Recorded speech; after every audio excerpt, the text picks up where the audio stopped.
Hi guys. Whoa. Welcome back to the channel.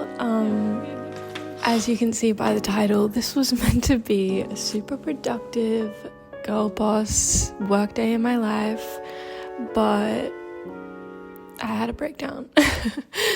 I ended up staying at my parents' Airbnb. Thankfully they're here in Melbourne, so I could kind of just lean on them and be a little 24-year-old baby. But I just decided that instead of not including that into the vlog, I would just kind of openly speak about that, because the truth is, whilst there are so many days where I'm working and being productive and doing my thing, there's also so many times where, especially working for yourself, you are fully dependent on yourself being ready to be in front of the camera and communicate and do all those things, and sometimes that's just not possible or fun.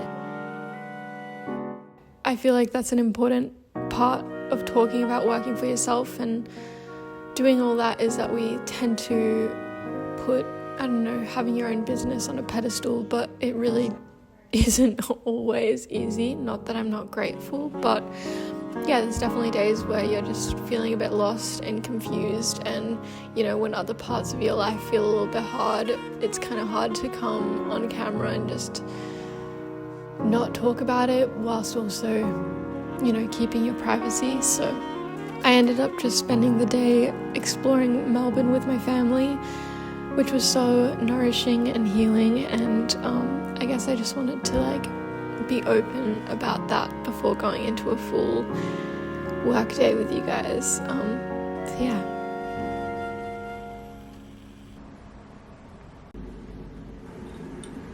Sweet boy.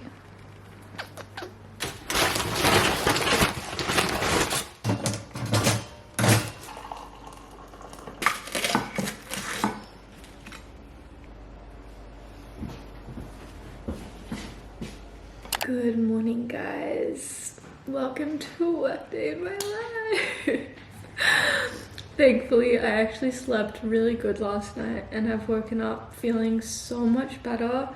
I think the breakdown that happened was a combination of finally having my parents in town and just kind of, when you've been holding a lot of things in and trying to stay strong, and then you're just kind of all of it comes out.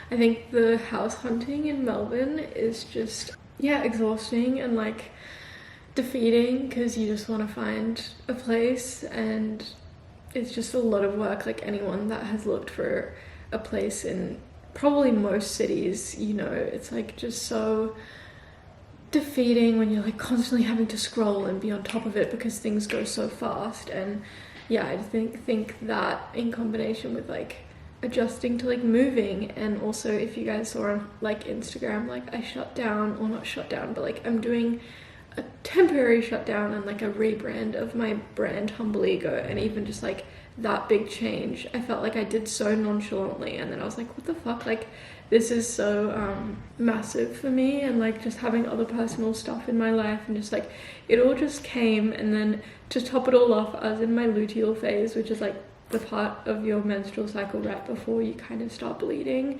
and often I find in that time I am more emotional, things hit me a bit harder. I also think sometimes I can be more intuitive, so it's not all bad, but definitely heightens my already very sensitive emotional self, and I don't know, all of that together just meant that I was out of action yesterday.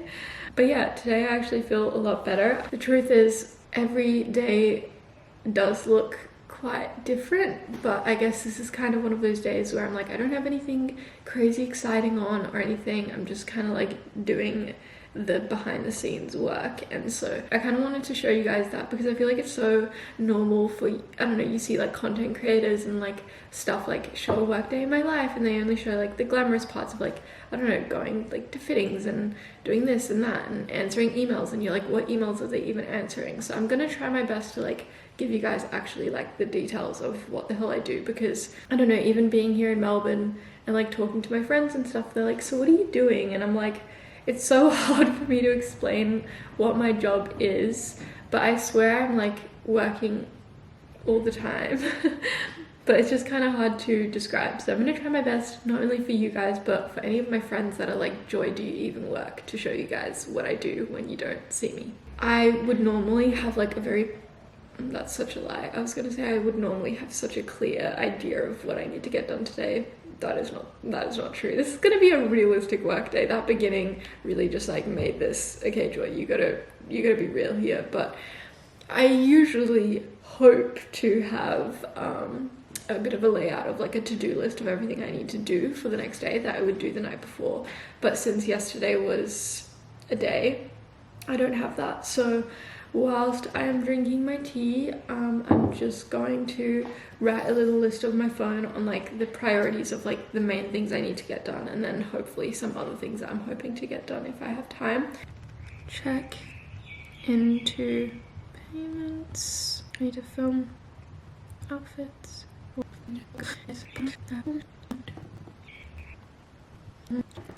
I've written my to-do list, so for the past like 30 minutes I've actually just been editing the footage that you guys have already seen, like all of yesterday's footage. You guys may have seen in like recent videos, I love adding like a handwritten touch. It just feels very on brand for me as like, you know, journaling, sketching. I love writing and using my handwriting, and it feels very personal that way.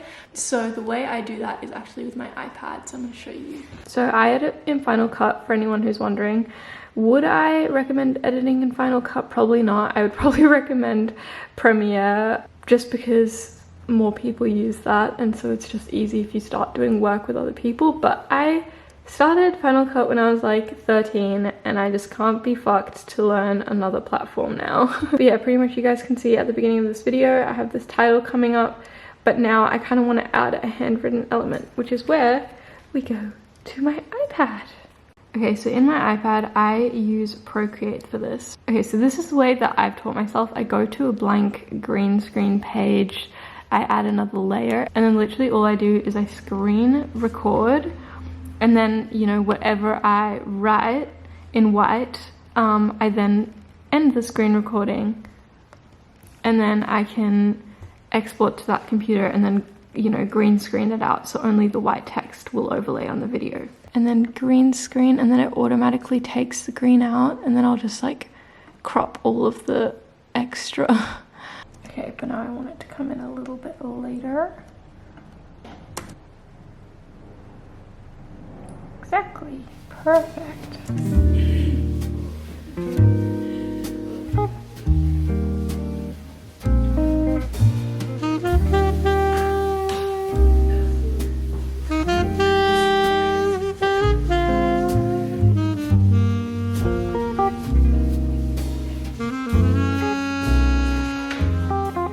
It is already like 12 and I've just been editing. I feel like that's a huge thing as well. Like, people don't realize how long editing takes, especially when you're like me and you're a little perfectionist and you like to add little handwritten elements and stuff. Like, that stuff just does take time. You know, when you get a new makeup thing and you just like makes you really enjoy putting makeup on. Where is my new makeup thing? I'm trying out the Tower 28 tinted sunscreen. I'm trying to get better at actually wearing sunscreen on my face because I've not been doing that.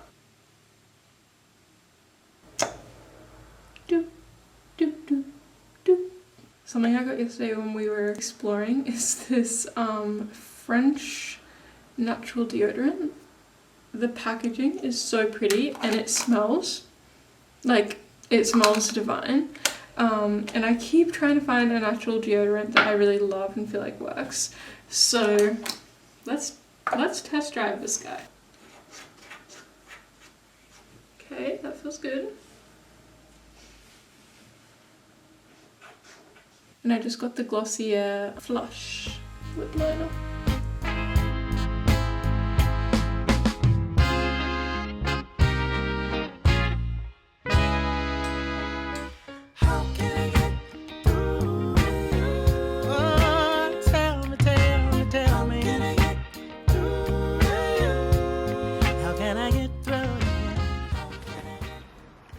I am I'm back home. I literally ate that whole, what was it? It was called like a turnover so fast. It was so yummy. Just been organizing outfits in my room because if you guys follow me on Instagram, you guys would have seen I've started making reels and TikToks. I'm trying.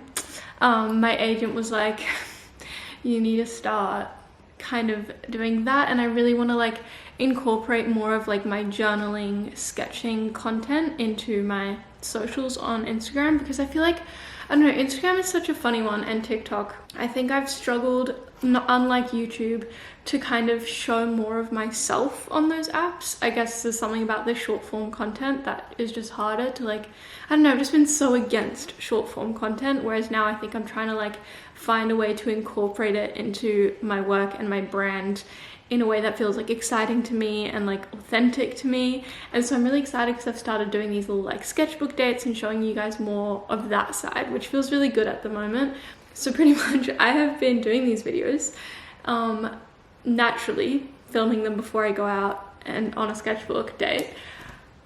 But I'm about to leave the sublet, and this backdrop, this house, is so nice. It just works so well. As you can see, it's so easy to film. But I'm, yeah, literally leaving in a couple days. So I'm doing a little creator cheat. I'm gonna film a bunch of outfits now, and then I have that footage to then put at the beginning of any of the other, like whenever I go on an actual sketchbook date, I can just pretend I was wearing that. Creating a story and a narrative, and that's part of the art. It doesn't always mean it's fake, but yeah, you guys are just gonna see the behind the scenes of me shooting these outfits. It's kind of awkward, but we'll go with it. Okay, so this is pretty much the tripod I bought. I can leave a link to the one I got. I have only been using it for like a week, but it's been good. So I always make sure to use the front cameras to try to get the best quality, even though it's tempting to use the front camera because then I would be able to see what I'm filming. It just does not look as sharp, and especially like right now, for instance, it's kind of dark, which is annoying. So I think I'm gonna go with this bed. I'm watching back the footage and making sure I am happy, because sometimes, I don't know, stupid things happen, like I realized it was tilted or something, so just make sure before I move on. Outfit number 2. Listen, I don't know how I feel about it, but it is something I would actually just wear to be comfy, so, you know, keeping the realness.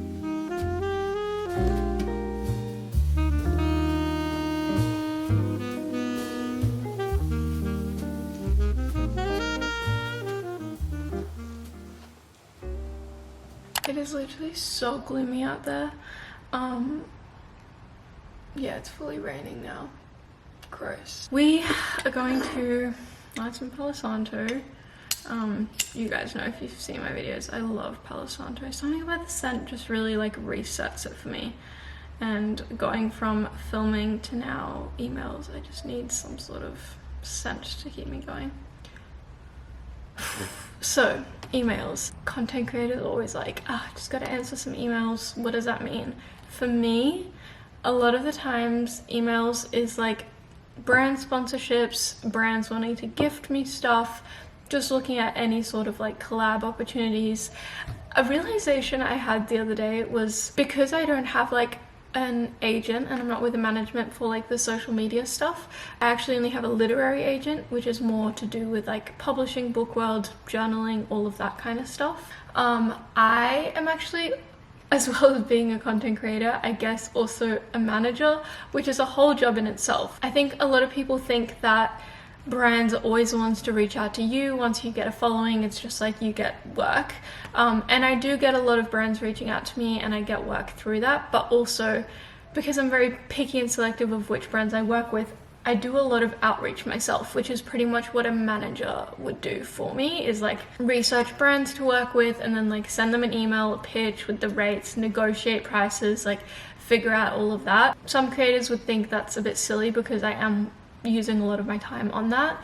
At this point in my career, I like it just because it means like an agent doesn't take any of the cut. So when I work with a brand, all of the money actually does go to me and not like 15 or 20% to an agent. And I just like actually learning how to manage myself and actually have connections with these brands and the people in it. Like it's, I think, really helpful and useful, whereas I think a lot of creators actually have no connection to the brands they're working with because it's all via their agent. So there's definitely pros and cons to it, but it does mean doing a lot of emails. It's funny, but like even things as small as like, you know, when a brand wants to send you stuff, they often like send you like a lookbook of like the different options you can choose from to make selects. And even that, like making that decision of what you want to pick and stuff takes time. I can understand why people think like content creation is such a silly job, because there is parts of it where I'm like, oh, I need to choose which dress to pick, which is so stupid, but there is also so much work that goes into it.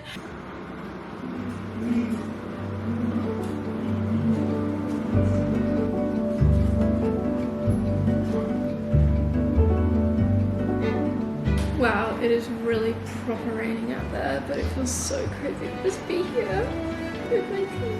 So while I was looking at my emails, one of them was actually from Skillshare, who are kindly sponsoring today's video. You guys know I've worked with Skillshare before. I love them. I'm actually taking the Intro to Procreate Illustrating on the iPad course right now. As you guys saw, I love adding the handwritten element, but I actually have never learned how to use Procreate properly, and doing this course I feel like I'm learning so many things that I'm like, I wish I did this from the beginning. For those of you who don't know, Skillshare is the largest online learning community for creatives with thousands of classes led by industry experts across film, illustration, design, freelance, productivity, and more. They actually have 3 new class topics, which include creative careers, creative inspiration, and AI innovation. Skillshare can help you take your career, skills, hobbies, passions, or even side hustles to the next level, which is why I love it.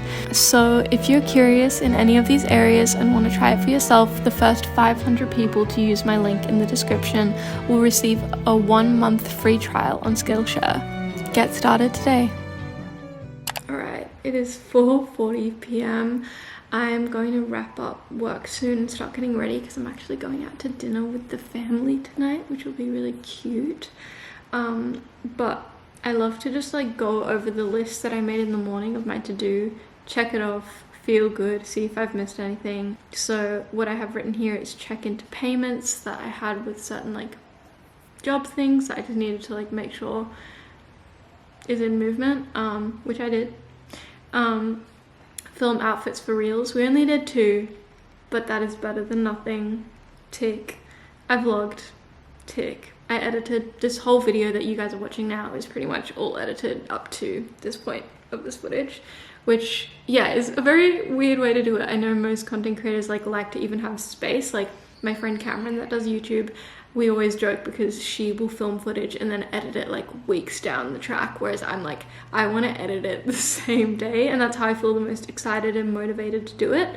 So yeah, this video is pretty much done. Plan out Skillshare sponsorship, did that today, filmed it today, done. Research brands to reach out to. I didn't do heaps of that, but I have one brand that I have in mind that I'm going to reach out to. And then I wrote pitch ideas to those brands. We did not get to that, but it's fine because the main goal I had for today is literally just to get this video done, because something you guys wouldn't know is when you do a sponsored video, you need to send the video to the brand before you publish it for them to approve it. So you need to like leave a lot of time. So I want to post this video on Sunday, but I need to send it in like a few days before that for them to leave room for them to approve it. So this video needs to get done ASAP. So I feel like it was a productive day, even though it didn't look like I did much. I actually did. It's also interesting like editing back this footage and watching it. Like I remember when I had like 800 subscribers, and I remember talking to mum and being like, I just want to like make YouTube my job and like have a bigger following. And something my mom said that really stuck with me was, she's like, would you be doing anything different? Like, would it change anything? And I was kind of like, no, like I'd still be making the videos I want, doing the same process. What I really learned from that is like, you know, with your work, it's so much more about enjoying the day-to-day, because I feel like you can look at content creators and be like, oh my god, they have these amazing jobs and amazing lives. And whilst that is true, you know, a lot of the time, it's also like the day-to-day can just look like editing and vlogging in your house. It isn't always as glamorous as we put. So I think, yeah, when we think about these things, we can put it on a pedestal, but when we're manifesting or wanting things, it's like really ask yourself, like, what does the 95% of that job look like, where you're actually just putting in the work, rather than like just when people see the video or